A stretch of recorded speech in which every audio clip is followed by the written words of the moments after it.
강상우 시사콕 특별판입니다. 오늘 심층 인터뷰로 여러분들 찾아뵙습니다. 구정은 국제 전문기자 모셨습니다. 안녕하세요. 안녕하세요. 네, 반갑습니다.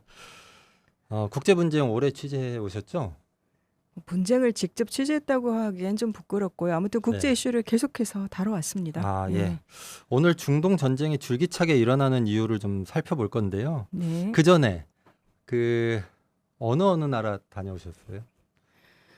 제가 신문사에서 국제 예. 이슈를 오랫동안 다뤘기 때문에 네. 뭐 갔다 온 나라 숫자로는 많지만 중동, 아프리카 여러 나라 다녔었고 예전에 뭐 전쟁과 관련해서는 예. 이라크 2번 취재했었고 근데 무슨 뭐 이렇게 막 포탄 속을 뚫고 다니고 막 이런 거 아니에요. 그러니까 그런 거는 좀 너무 저도 목숨은 소중하니까요. 근데 예. 제가 다만, 그런 걸 상상하고 질문하는 것을 간파하셨군요. 근데 이제 다만 그게 무용담처럼 얘기할 수도 없는 거고 예. 과장하고 싶지도 않고 그리고 또 굉장히 기자 개개인한테는 굉장히 아픈 상처로 남는 것도 맞아요. 예. 알겠습니다. 그런 취재 경험이 기자 개개인에게 아픈 상처가 된다는 얘기는 오늘 혹시 좀 어느 순간인가 얘기할 수 있으면 얘기를 좀 해주시면 좋을 것 같고요. 자, 본격적으로 좀 말씀 나눠보도록 하겠습니다. 이스라엘의 가자 침공으로 이제 이 가자 전쟁이 시작됐고 1년이 됐습니다. 그 전에 보셨던 전쟁들하고 비교하면 어떠세요? 제가 어제 이재호 기자 여기서 가자 전쟁 1년 얘기하시는 그렇죠. 거 어제 되게 잘 봤는데 예. 그러니까 이 전쟁이 뭐 알-아크사 홍수작전이라는 이제 그런 걸로 시작이 됐죠. 이제 하마스에 그렇습니다. 의한 테러 공격으로 시작됐다. 그래서 이스라엘이 정당방위다. 자기네들은 자기네들의 안보를 위한 조치들이다라고 이제 얘기를 하고 있는 건데. 근데 이게 잠깐 먼저 설명을 드리자면 이 알-아크사라는 게 왜 그런 이름을 붙였을까 하마스가. 왜 이런 이 알-아크사라는 게 그러니까 요르단강 서안 쪽에 동예루살렘. 그러니까 예루살렘이 서쪽은 이스라엘 땅, 동쪽은 팔레스타인 땅이에요. 그건 유엔이 정해준 거예요.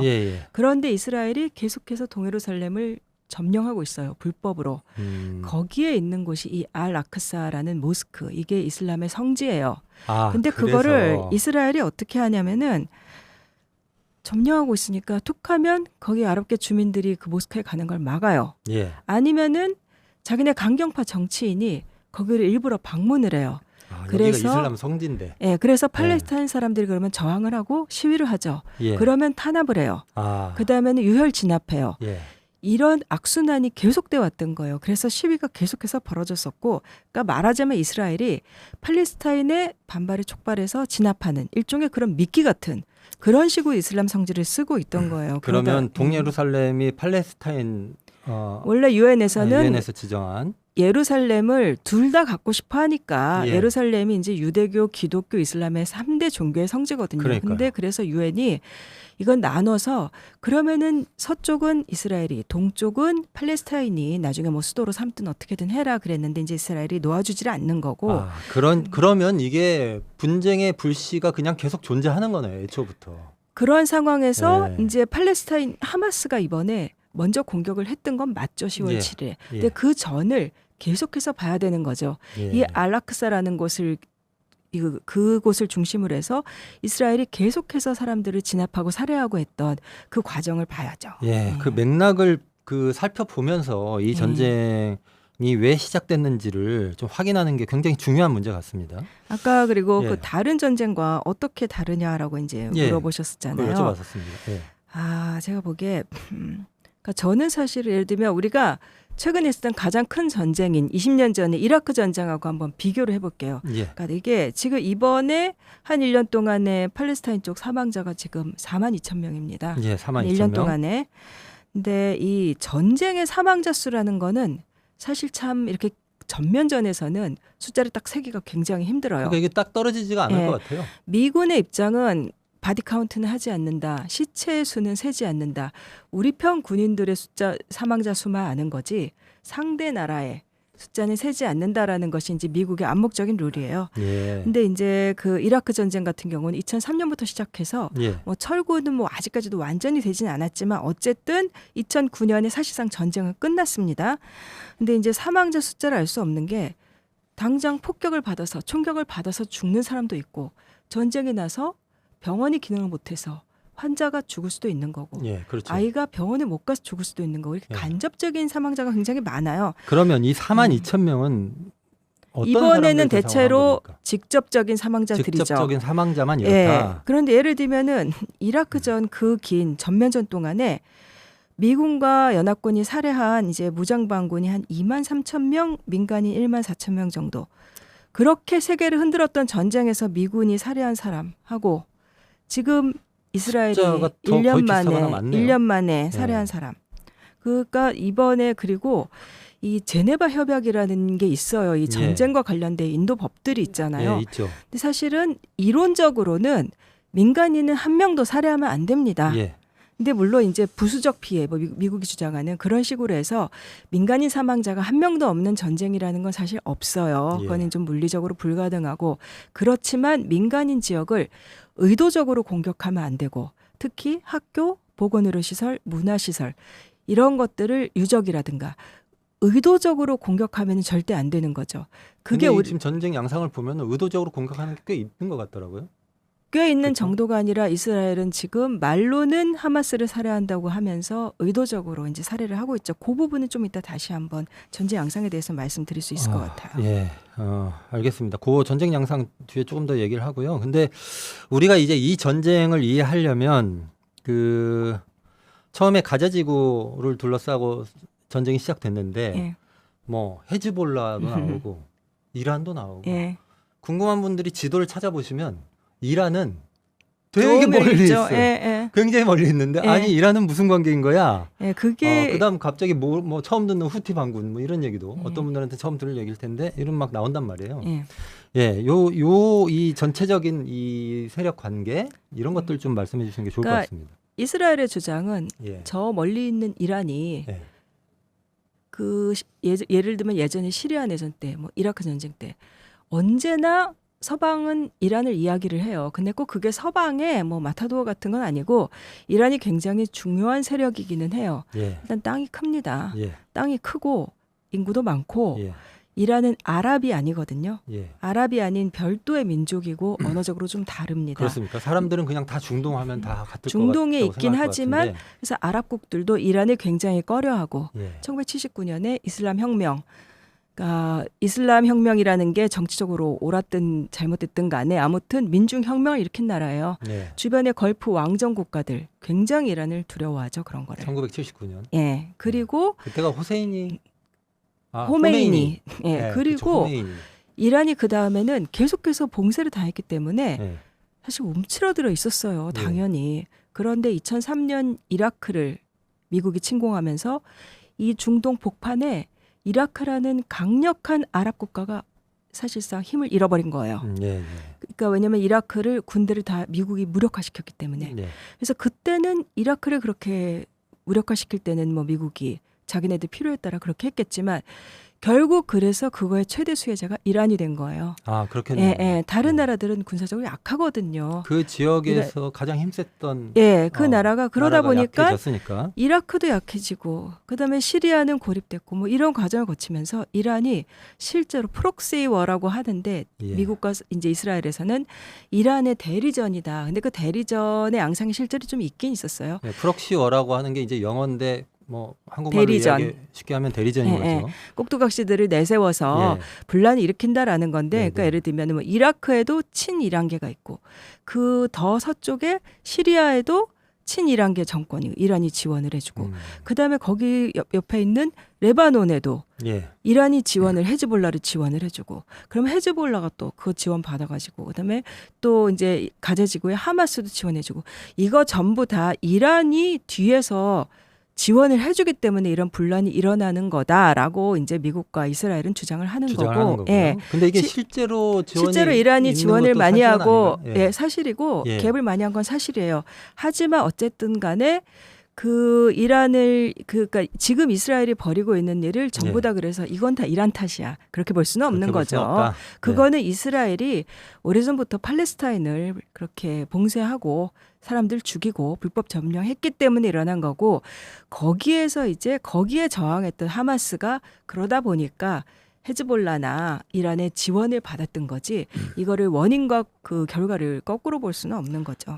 알겠습니다. 그러니까 이 근처에서 무슨 일이 있으면 이란 때문이다 이렇게 주로 서방에서 얘기하는데 사실은 그거보다 더 깊은 원인이 있다. 그리고 그것은 말씀하셨던 대로 이스라엘의 동예루살렘에 대한 동예루살렘뿐만 아니라 가자 지구와 불법 점령이고요. 요르단강 서안에 있는 요르단강 서안 지구하고 가자 지구 요게 이제 팔레스타인의 사실상 저는 팔레스타인 국가라고 생각을 해요. 그런데 이제 국가라고 인정을 하는 나라도 있고 대부분의 나라들은 미국 눈치 보느라고 인정을 안 하죠. 그런데 이제 유엔 이제 가입하는 것도 이스라엘이 막고 그다음에 미국이 계속해서 거부권 행사를 해서 막고 있고 그래서 한국도 팔레스타인에 대사관을 두는 게 아니라 그냥 대표부를 두고 있어요. 근데 사실상 국가로 봐야 돼요.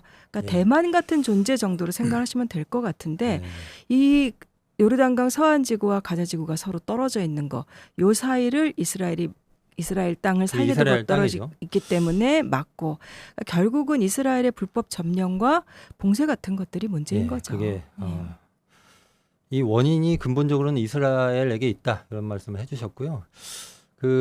저희 이 영상 보시는 시청자분들은 지도를 한번 좀 살펴봐 주세요. 지도를 보시면 이게 어디에 가자 지구가 있고 어디에 서안 지구가 있고 그다음 또 뉴스에 나오는 레바논은 어디에 있고 시리아는 어디에 있고 이런 걸 좀 알면 전체적으로 이 이야기를 하는데 도움이 됩니다. 저도 지도를 찾아봤거든요. 찾아봤더니 제 몸이 이스라엘이면 가자 지구가 요저 옆구리에 붙어 있죠. 오른쪽 아래 약간 간이 있는데 이게 그 권투에서 간 쪽 맞으면 쓰러지거든요. 너무 아파서.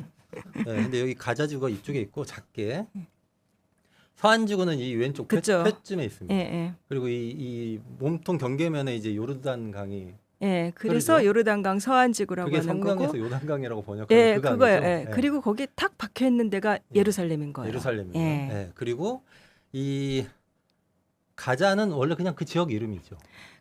원래 그 지역 이름인 거고 이제 그리고 그 가자를 넘어서면 이제 이집트가 있는 거고. 가자 아래쪽인가요? 그렇죠. 아래쪽에 이집트가 있는 것이고 서안 지구는 제가 또 찾아보니까 그 영어로는 웨스트뱅크. 뱅크는 이제 제방 이런 뜻이고 한국어로는 서안에서 안자가 뱅크죠. 근데 이게 이제 이 물에 접해 있는 땅 이런 뜻이에요. 그래서 이 요르단강하고 접해 있어서 이 지도에서 보면 서쪽이에요.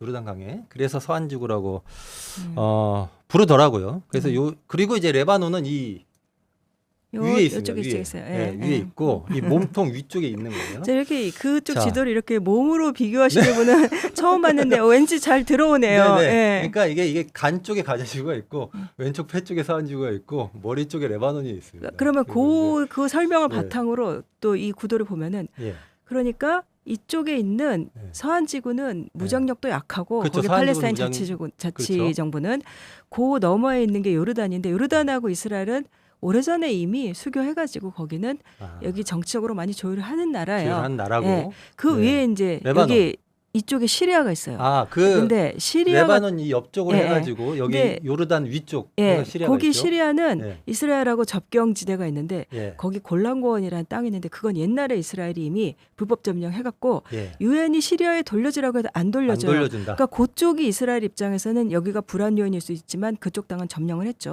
여기 서안지구 쪽은 자기네가 좀 만만하죠. 그런데 여기 있는 이 가자지구.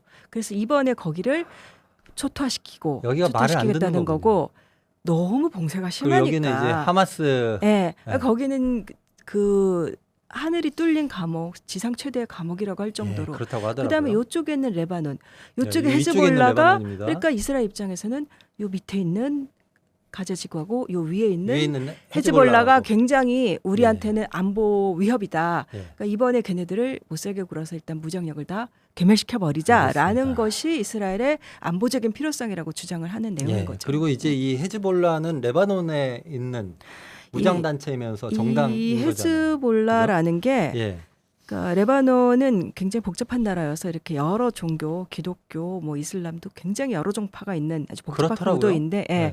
특히 거기는 기독교도 다른데 없는 기독교들이 많고 이슬람도 다른데 없는 이슬람 종파들이 많은데, 아무튼 이 헤즈볼라라는 거는 레바논 남부 이스라엘하고 접경한 지역에서 주로 활동하는 시아파 무장 정치 조직이에요. 예. 근데 이게 레바논에서 이 종파 갈등도 심하고 하다 보니까 80년대 내전, 70년대부터 80년대까지 90년대 초반쯤까지 내전이 벌어졌는데, 그때 이제 또 이스라엘이 거기 이제 개입을 해가지고, 왜냐하면 팔레스타인에 저항하던 세력들이, 그러니까 예. 독립운동 같은 거죠. 저항하던 예. 세력들이 뭐 요르단으로도 쫓겨나 있다가 요르단이 쫓아내면 또 레바논 가고 막 이랬었어요. 그러니까 이 저항 세력들이 국저를 거치면서 예. 레바논으로 모였는데, 그랬더니 거기 80년대 내전이 벌어지고 이스라엘이 거기서 이스라엘군이 들어가기도 하고 점령도 하기도 하고, 개입을 한 거군요. 예. 그러니까 이게 그리고- 레바논에서 보면 레바논 남쪽으로 이렇게 쭉 올라온 거죠. 뭐 오랫동안 점령한 네. 건 아닌데 이스라엘이 거기 레바논 내 기독교 민병대를 시켜서 막 학살도 하고 그랬었어요. 예.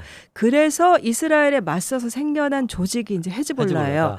그런데 이제 헤즈볼라는 왜 중요하냐면, 하마스는 그 가자 지구의 작은 땅에 있는 팔레스타인 무장 조직이었던 거고, 예. 헤즈볼라는 나중엔 덩치가 너무 커져버린 거예요. 아. 사실은 이란이 헤즈볼라를 지원을 많이 해줬고, 예. 그래서 헤즈볼라는 레바논 군보다 훨씬 강하다고들 해요. 레바논 정규군보다. 예, 왜냐하면 여기는 헤즈볼라 같은 경우는 이제 뭐 가자 지구에서 하마스가 뭐 로켓포 쏘고 한다 그러는데, 헤즈볼라는 전투기를 갖고 있는, 그러니까 거의 그렇습니까? 예, 이제 그런 조직인 거고. 예, 아니 제가 그 보니까 예, 이게 약간 정규군은 우리로 말하면 국군이잖아요. 예.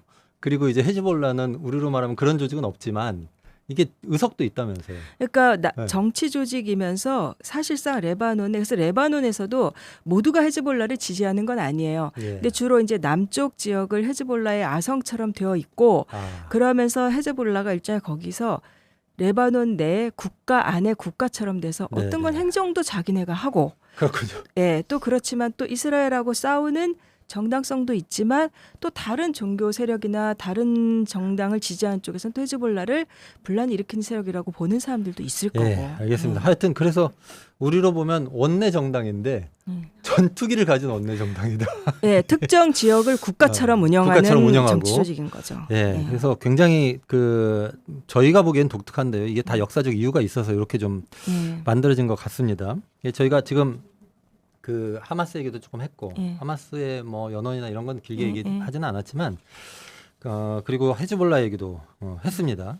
이런 상황에서 여기까지는 알겠는데, 그러면 아까 이란 얘기를 한참 했잖아요. 예. 그러면 이스라엘이 이란을 못마땅해 할 것 같아요. 못마땅해 하죠. 네, 못마땅해 할 수밖에 없을 것 같습니다. 왜냐하면 자기들이 마음에 안 드는 세력을 지원하고 있으니까. 사건의 원인이 어쨌든 이스라엘은 이란을 못마땅해 하고 그렇게 선전을 하고 이렇게 할 것 같아요. 그죠? 근데 그 부분이 말씀하신 부분이 네. 현상적으로 맞고, 네. 그런데 더 깊은 연원이 네, 있어요. 진실은 뭡니까? 예, 네. 진실은 뭐냐면 예전에 이란이 이슬람 공화국이 되기 전에 예. 파흘랍이라는 그 왕정 국가가 있었죠. 아주 강력한 친미 왕정 국가였어요. 그 호메이니가 1979년에 1979년에 집권하기 전에. 전에 예, 예. 우리나라에서 뭐 팔레비 했었는데 네, 맞아요. 그 왕조가 있었는데 강력한 친미 국가고, 그러면 사람들이 그러잖아요. 아니 왜 미국은 대체 저렇게 이스라엘을 편들어 주는 거야? 무엇 때문에? 여러 가지 이유가 있겠죠. 옛날에 뭐 서방이 그 이스라엘에 갖고 있는 유대인 학살서부터 나오는 부채감이라든가 뭐 이런 예. 것도 있겠지만, 미국은 자기의 필요에 따라서 이스라엘의 편을 들어주는 겁니다. 예, 예. 내부에 물론 뭐 유대인의 로비만 가지고 미국이 저 정도까지 그렇게까지는 싸고 하지 놀지는 않겠죠. 않아요. 예. 근데 예전에는, 그러니까 사실 냉전 시절에는 미국이 대놓고는 할 수 없는 좀 더러운 뒷공작 같은 거, 그런 것들. 이런 것들을 이스라엘이 많이 해줬어요. 네. 근데 그 전에 이란이 그렇게 거대한 친미 국가였던 시절에는 중동에서 미국의 이익을 대리해주는 가장 큰 세력은 이란이었어요. 예. 근데 79년 이스라엘 혁명과 함께 이란이 한 번에 뒤집어진 거죠. 반미가 돼버렸어요. 음. 이스라엘이 미국한테는 굉장히 중요한 그런 존재가 됐고, 예. 근데 그 다음에는 이제 주변에 사우디아라비아라든가 아랍에미리트 연합이라든가 카타르라든가 이런 걸프의 아랍 왕정 국가들, 이 예. 나라들 전제 왕정 국가잖아요. 예, 예. 그렇죠. 그렇지만 에너지가 많은 나라들이고 예. 근데 이 나라들은 대체로 친미 노선이었죠. 예. 근데 이 나라들은 이란을 민중혁명이 일어난 이란을 굉장히 꺼려하고 그래서 모든 것에서 봤을 때 미국은 이란에 고립시키는 게 나았는데 그다음에 미국이 대테러전 무리하게 하고 그다음에 이스라엘이 또 너무 분탕질치고 예. 이러면서 이제는 이 모든 것을 미국이 또 국력은 약해지고 그래서 21세기에 들어와서는 감당을 할 수가 없게 된 거예요. 이 구도를. 그러면 이란과의 관계를 풀어야 돼요. 그래서 2015년에 오바마 정부 때 이란 핵합의라는 걸 했죠. 이렇게 되면은 이스라엘은 굉장히 자기네들 한마디로 기능이 떨어져 버리는 거예요. 그러니까 그렇게 되는 것도 있고 이란과 미국이 화해하는 걸 원하지 않겠네요. 그런 상황을. 사우디도 원하지 않고 예. 이스라엘도 원하지 않죠. 그래서 이란이 화해하는 걸 막아야 되는데 이제 그래서 그걸 트럼프가 이제 엎어버렸잖아요. 합의를. 예, 합의를 엎어버리고. 근데 예. 지금 이란에 개혁파 정부가 다시 들어섰어요. 최근에 페제시키안 대통령이라고. 예. 그래서 계속해서 화해 메시지를 보내요. 유엔 총회에도 이번에 가가지고 이란 대통령은 평화를 이야기하고 이스라엘이 공격을 하고 해도 그러다 보니까 이스라엘은 어떻게 해서든 이란을 전쟁으로 끌어들여야 되는 거예요. 그런 배경이 있었네요. 자, 예. 그러면 알겠습니다. 이게 저희가 이제 그 이전 배경 이야기를 좀 많이 했습니다. 이런 얘기 하는 데가 별로 없더라고요. 그래서 제가 여쭤봤고요. 자, 그러면 전쟁이 그래서 그런지 이제 지상전으로까지 확대됐습니다. 레바논으로 이제 이스라엘 지상군이 들어갔죠. 예. 예. 이렇게 중동 전쟁이 계속되는 이유는 말씀하신 걸로 미루어 짐작해 보면 이스라엘이 전쟁을 끝내는 걸 원하지 않기 때문에 지금은 그 이유가 예. 그냥 단일한 이유인 것 같아요. 이스라엘이 그렇습니까? 전쟁을 벌인다라는. 예. 그러니까 이스라엘이 아까 제가 그 안보 논리 여기 뭐 간 그 얘기 예. 설명을 드렸는데 그게 이스라엘 내부에서는 뭐 안보 논리라고 쳐도 이란까지 계속해서 이란, 레바논 전부 다 전쟁에 끌어들이려는 거는 이제 이스라엘이 지정학적인 노림수라고 봐야 될 것 같고 물론 이제 전쟁판에 벌려서 그 이스라엘에 인기도 없었던 간당간당했던 베냐민 네타냐후 정부가 예. 그걸로 이제 뭐 지금 인기 다시 많이 올라갔나요? 지지율 그런 면이 있죠. 결집시키고 있는 그런 정치적인 이득도 있지만 예. 일단 내년 지금 올해 미국 대선에서 누가 될지 모르잖아요. 그렇죠. 예, 미국 대선까지 염두에 두고 보면은 이제 해리스가 될지 트럼프가 될지 모르겠지만 일단 이란에는 미국하고 대화를 하겠다라는 정권이 들어선 상황이고 지금 미국에서 해리스가 될지도 모르는 상황인 거고 이렇게 되면은 미국이 이란과 핵합의 되살리는 걸 가장 두려워하는 이란 입장에서는 예. 계속해서 분탕질을 쳐서 이란이 반격을 하게 만들어서 그러면 미국이 이란과 다시 화해를 하고 대화를 하기가 굉장히 힘들어지게 만드는 거.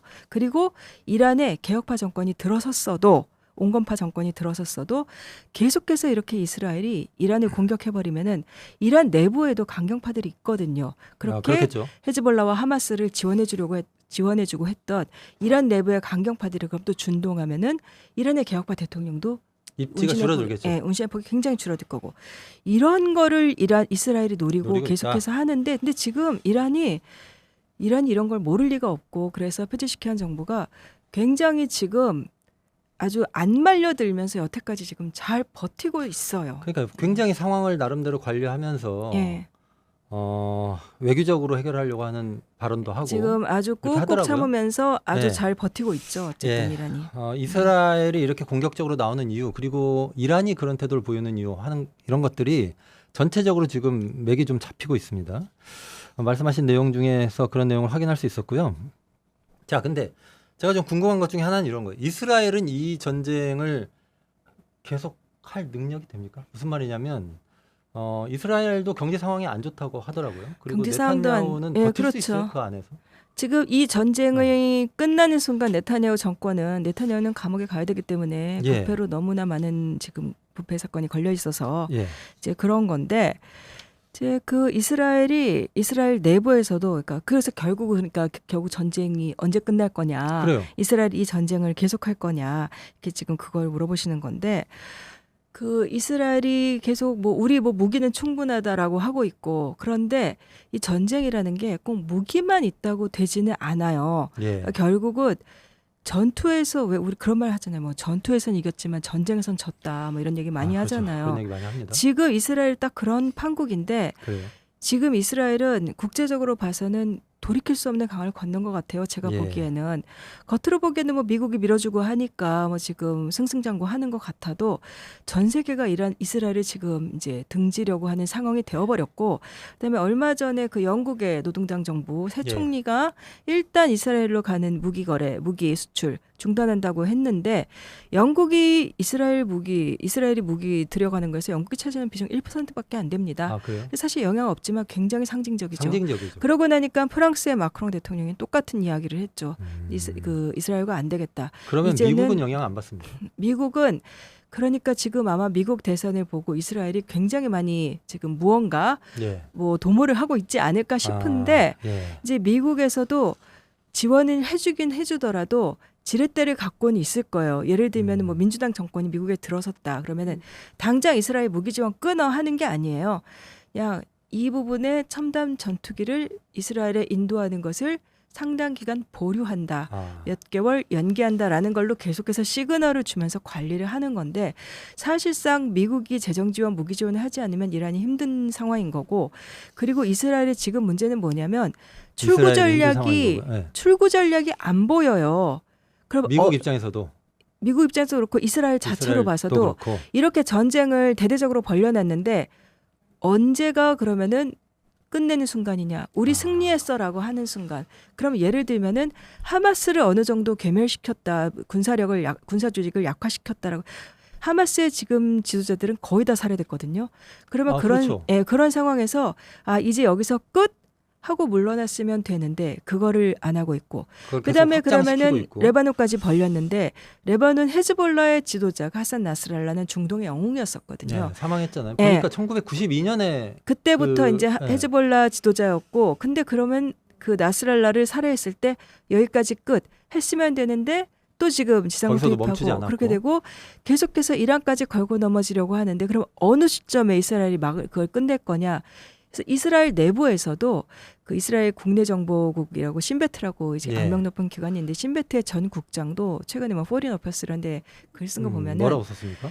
자기네들 이 전쟁을 안보 논리를 정당화는 하면서도 이렇게 행간을 보면은 이건 네타냐후가 지금 너무 막 나가고 있다.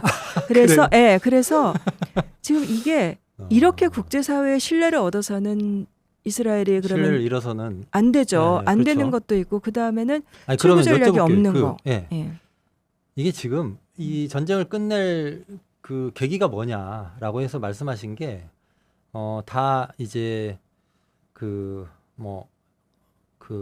헤즈볼라의 수장을 제거했다. 뭐 이런 게 계기가 될 수도 있었을 텐데 그거 안 됐어요. 그러면 외교적인 방법은 없습니까? 외교적인 방법은 결국은 이제 사실 이게 뭐 난관이 있는 거예요? 아니면 노력이 진행되고 있는 건가요?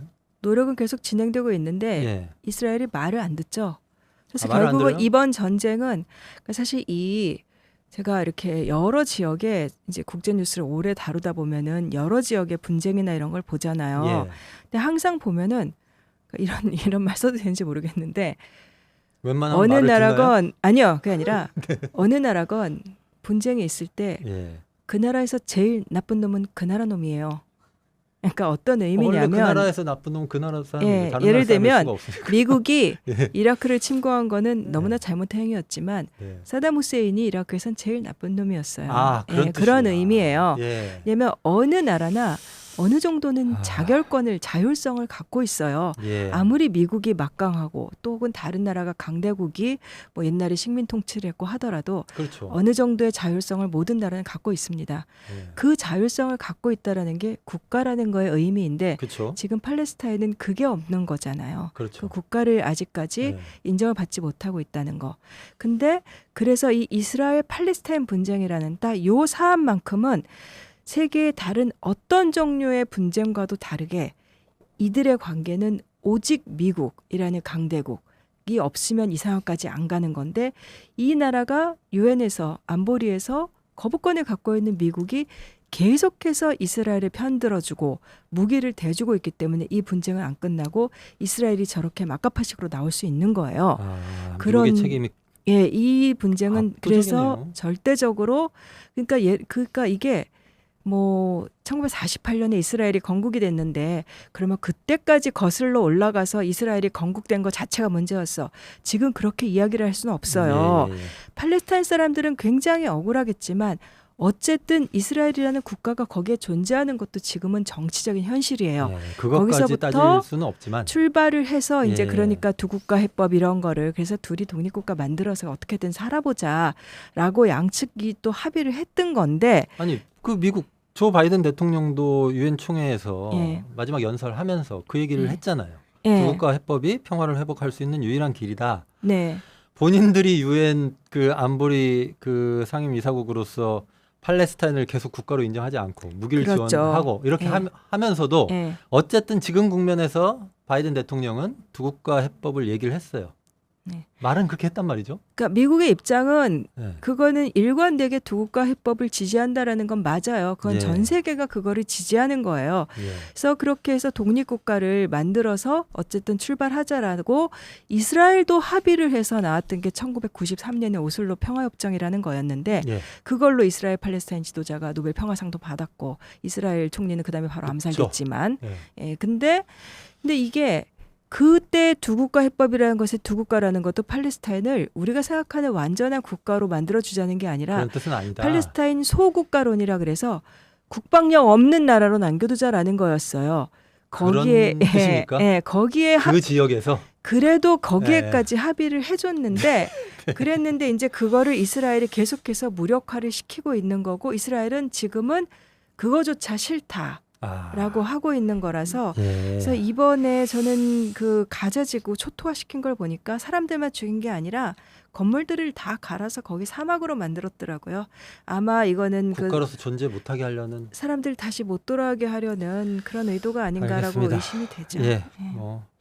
그런 이유에서 그 구정은 기자가 다른 언론에서 인터뷰하신 거 보면은 이스라엘 팔레스타인 비극에는 강대국의 책임이 크다 이런 말씀도 하신 것 같고 그렇습니다. 질문 한 2개 정도 좀 드리면 시간이 다 될 것 같은데요. 자, 그러면 국제사회에 뭘 해야 됩니까? 국제사회는요? 미국이 다 키를 쥐고 있으니까 뭐 미국만 바라보고 있어야 됩니까? 미국 대선만 지켜봐야 돼요? 미국을 바라보고 있는데 바라보되 그냥 놔두면 안 되죠. 어떻게 해야 됩니까? 세상에서 저는 이렇게 이슈들 보면은 시민들의 힘은 언제나 생각하는 것보다 셉니다. 예를 들면 남아공의 백인 정권이 굉장히 흑인들에 비해서 강고했죠. 강력한 인종차별 정책을 펼쳤고 정말 나쁜 짓 많이 했는데 전 세계가 나서서 점점 흑인들이 투쟁하고 그걸 알면서 세계가 손가락질하고 뭐 이제 남아공 제품 보이콧하고 그러다 보니까 유럽의 정부들도 우리 시민들 눈치 보다 보니까 남아공 그냥 두면 안 되겠다. 그러다 결국은 미국마저도 남아공의 백인 정권에 등 돌리고 그리고 나니까 남아공의 기업들도 우리 정부 이렇게 해서 안 되겠다. 다 망하겠다. 그렇게 돼서 결국은 화해로 갔죠. 이제 그런 것들처럼 생각보다 많은 것을 할 수 있는데 일단 지금은 현재는 이스라엘은 미국의 짐이 됐어요. 얼마 전에 그 미국에서 이제 대학생들이 이례적으로 팔레스타인과 연대하는 시위 오래 많이 했었고, 있더라고요. 그 다음에 또 지금 뭐 전쟁 1년이라 그래가지고 최근에 지금 계속해서 세계 곳곳에서 반이스라엘 시위 벌어지고 있고, 미국 정부가 이스라엘을 계속 지탱해 주는 게 미국 정부의 정치적인 부담이 되게 만들어야 돼요.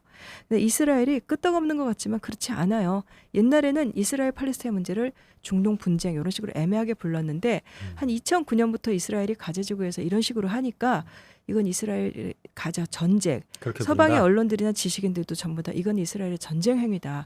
이런 얘기들 많이 하게 되고 그다음에 지금 국제형사재판소 ICC 거기서 지금 이스라엘의 네타냐후 지금 아마 기소될 것 같은데 법리로 치면은 기소를 하지 않을 수 없는 상황이에요. 근데 다만 이 국제형사재판소 같은 데는 국가가 아니라 개인을 상대로 수사하고 기소하는 재판하는 거예요. 근데 그렇게 되면은 뭐 그런 형사재판소 이런 거 완전 힘 빠진 뭐 그런 거 아니야? 그러니까 힘도 없는 거 아니야? 꽤 많을 것 같은데. 그 힘이 아무리 없다 해도 손가락질을 받게 되면은 네타냐후는 한마디로 앞으로 총리를 계속한다 하더라도 외국을 마음대로 못 갑니다. 미국 정도 아니면은 외국을 마음대로 돌아다닐 수가 없게 돼요. 그래서 굉장히 압력을 넣어서 미국이 자기네 한마디로 미국의 새 정부가 어떤 정부가 들어서든 간에 자국 내 여론 같은 거 눈치를 보게 해야 되고 계속해서 그런 국제사회 압력 같은 거 그러니까 미국 그 영국과 프랑스가 무기 지원 안 하겠다는 것도 네, 알겠습니다. 이게 중동의 평화를 위해서는 국가 단위 노력뿐만 아니라 뭐 그런 외교적 노력도 당연히 있어야 되고요. 더불어서 시민들의 힘도 필요하다. 미국 정치에 미국에 정치적 부담을 주는 그런 노력들을 해야 되고 그리고 실제로 이제 그 전쟁의 이름도 이스라엘 가자 전쟁 이렇게 부르는 것처럼 지금 이스라엘 하마스 전쟁이라고들 하죠. 예. 과거와는 좀 달라진 표현 자체도 이 변화된 상황을 반영하는 것이다. 게다가 국제형사사법재판소 기소 움직임 같은 것 등을 보면 하여튼 할 수 있는 일이 많다라고 하는 말씀을 해주셨습니다. 자, 제가 오늘 긴 시간 동안 얘기를 나눠봤는데요. 마지막으로 자, 구 기자가 최근에 집필한 책 제목이 있습니다. 전쟁 없는 세상은 가능할까? 네. 이렇게 깨알 홍보까지 감사합니다. 네. 책을 쓰실 때마다 자주 나와주시면 그때그때 또 얘기하도록 하겠습니다. 자, 근데 이게 그쪽 문제만이 아니에요. 중동 문제만이 아니고 우리도 사실은 이 전쟁 없는 세상 얘기를 하면 당사자죠. 마지막 질문입니다. 이게 혹시 마지막 질문이 뭐 전쟁이 없는 세상이 가능할까? 그거예요. 왜냐하면 책 제목이 이거니까 두 번 얘기해줘서 그래서 제가 책에도 쓴 거지만 중요한 질문이기도 하니까요. 전쟁을 없애자. 온 인류가 힘을 합쳐서 전쟁을 막자 그러면 굉장히 비현실적으로 들리죠. 그런데 조금 질문을 바꿔서 전쟁에서 민간인 피해를 최소화하자. 핵무기나 화학무기 같은 대량 살상 무기는 쓰지 못하게 하자. 이런 식으로 전쟁을 하더라도 용납할 수 없는 행위. 예를 들면 아이들이 공부하고 있는 곳은 의도적으로 폭격하지 말자. 이런 식으로 그다음에 이 구호품은 들어갈 수 있게 해주자. 이런 식으로 이야기를 한다면은 한마디로 전쟁에서 허용돼야 할 것과 허용돼서는 안 될 것들의 목록을 만들자라고 하면 이거는 좀 현실적으로 들리시죠. 그거를 그렇죠. 하자는 거예요.